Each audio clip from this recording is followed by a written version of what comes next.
नमस्कार, मेरा नाम है सुरेंद्र सिंह और आप देख रहे हैं एसएम न्यूज। चंद्रशेखर रावण एक उभरते हुए सितारे, युवा दिल की धड़कन और कहते हैं जहां जहां एट्रोसिटी होती है वहां पे चंद्रशेखर रावण नजर आते हैं। पूरे देश के अंदर बहुजनों की एक ताकत बनते जा रहे हैं और इसी विषय पर हमारे साथ बात करने के लिए अशोक ज्ञानी जी हैं। स्वागत है सर आपका हमारे चैनल में। धन्यवाद सर। जी सर, लगातार जो है चंद्रशेखर रावण एक उभरते हुए सितारे नजर आ रहे हैं, युवाओं की धड़कन नजर आ रहे हैं, जहां भी एट्रोसिटी होती है वहां पर वह नजर आते हैं। क्या कहना चाहेंगे? लोग उनको उत्तर प्रदेश ही नहीं, अब देश का प्रधानमंत्री भी देखते हुए नजर आ रहे हैं। क्या कहना चाहेंगे सर? देखिए, जिस तरह से आप कह रहे हैं वो तो बहुत बड़ी बात है, क्योंकि अभी जो मीटिंग हुई थी गठबंधन की, ये 2024 के लिए जो दूसरा मोर्चा बन रहा है, नीतीश कुमार जी ने बुलाई थी, तो वहां पर तो ये दिखाई नहीं दिए।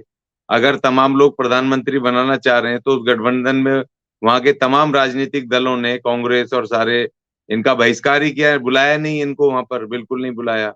और दूसरी बात आप ये देखिए ना, दिलों की धड़कन कैसे बन रहे हैं। एक हमला होता है, एक इतना बड़ा अगर नेता है देश का, अपने आप को कह रहा है प्रधानमंत्री पद का दावेदार, या इस तरह से कुछ लग रहा, लाखों लाख कार्यकर्ता, तो वहां पर राष्ट्रपति को ज्ञापन, उसको होम मिनिस्टर को देने के लिए 15 20 25 लोग वहां पर खड़े हुए हैं। तो ये बड़ी अपने आप में बड़ी अजीब बात है कि इतनी बारी एक घटना हो जाती है कि अपने नेता के ऊपर कोई गोली चल जाए और उसके बाद उनके कार्यकर्ता बिल्कुल एक्शन में ना रहे, तो इसका मतलब आप समझिए ना संगठन का क्या हाल है। क्योंकि कोई भी संगठन जब तक बुनियादी रूप से विचारधारा के ऊपर आधारित नहीं होगा और उनके कार्यकर्ता कैडराइज नहीं होंगे, तब तक किसी भी हालत में वो संगठन, ना तो वो अपने काम का है, ना देश के, ना समाज के किसी के काम का वो संगठन है नहीं।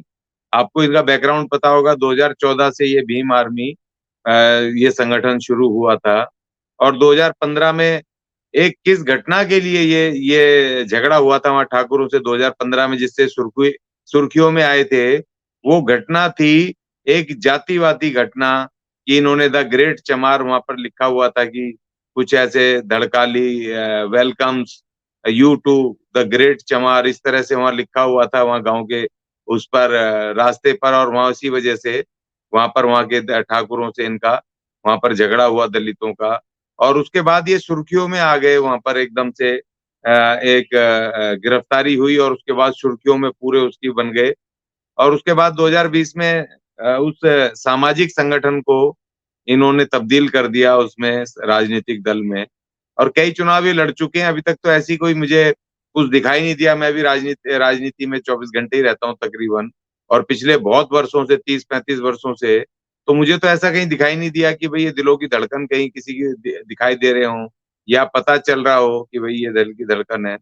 तो ऐसा मुझे नहीं लगता। आप इस तरह से इनको प्रोजेक्ट कर रहे हैं कि आप, जिस तरीके से, तो वो अभी दिखाई नहीं दे रहा। अब देखिए, पिछला विधानसभा चुनाव गया था उत्तर प्रदेश का, 2021 का।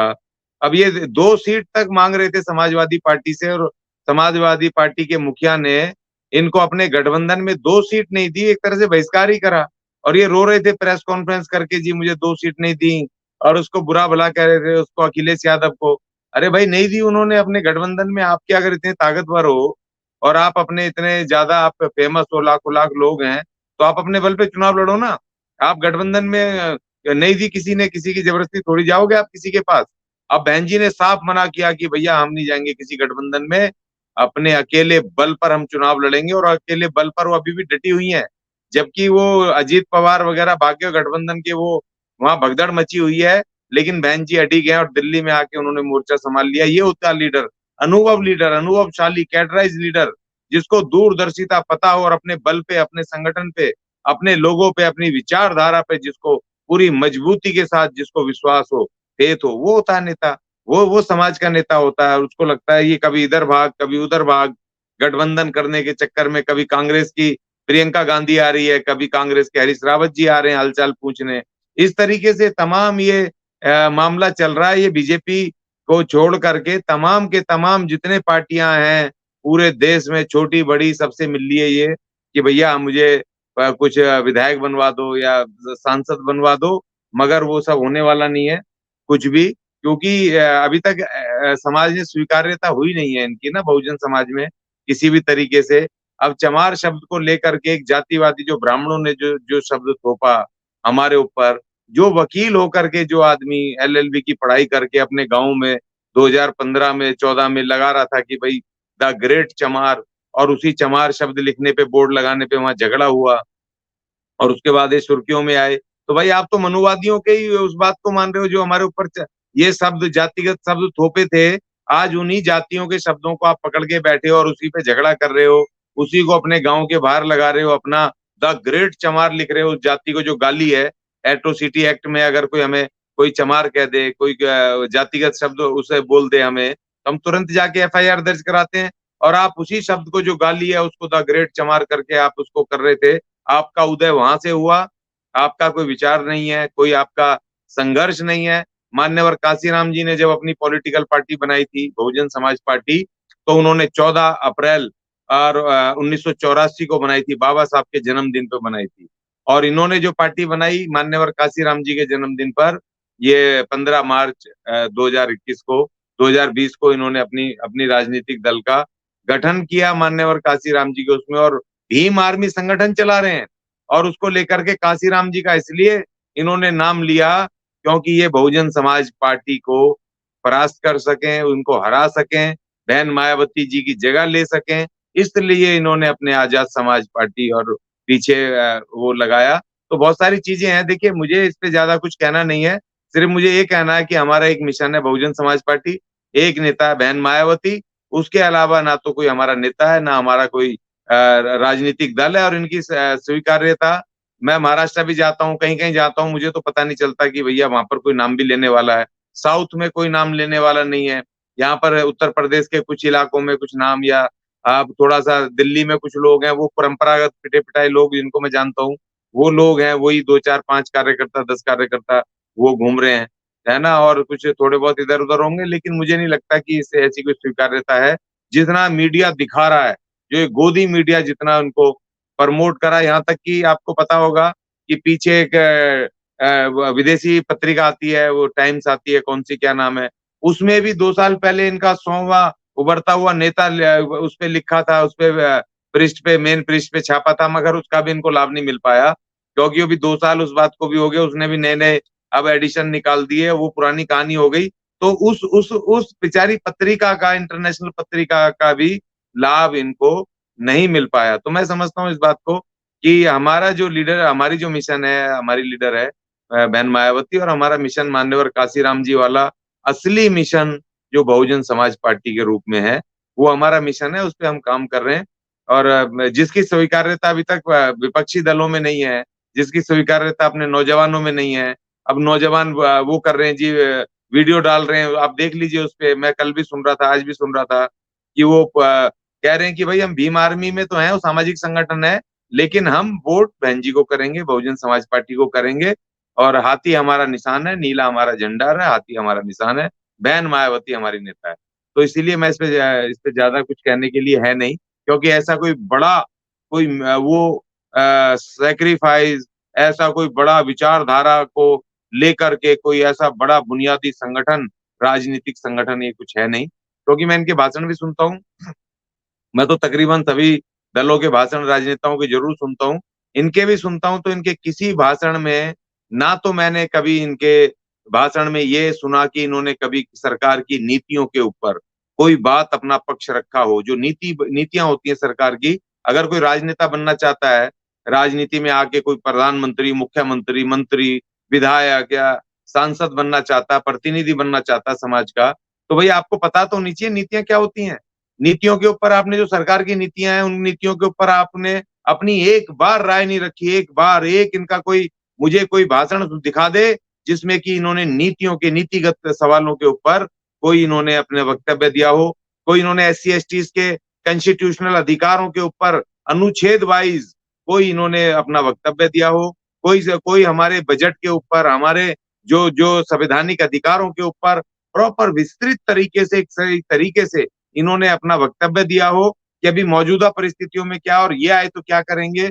और इन्होंने आज तक कोई, मैंने चुनौती भी दी थी इनको, मैंने इनके नेताओं को, बहुत सारे मिलते हैं मुझे, कि भाई अपने नेता से बता दो जरा, इन्होंने कोई भारत सरकार को या राज्य सरकार को कोई मेमोरेंडम दिया हो SC ST की बुनियादी मांगों को लेके, कोई नई चीजों को, उनके उनके वेलफेयर के प्रोग्रामों को लेके सरकार से उसको कॉन्स्टिट्यूशन में हमारे अधिकारों को लागू करने के लिए कोई आपने मेमोरेंडम दिया हो तो मुझे उसकी कॉपी दिखा दो भाई, कि इन्होंने क्या दिया। खाली सड़क पे हल्ला मचाने से थोड़ी होता है कि आप सड़क पे गए और हल्ला मचा दिया 5 आदमी लेकर के और चले गए बिना कागज सरकार को दिए।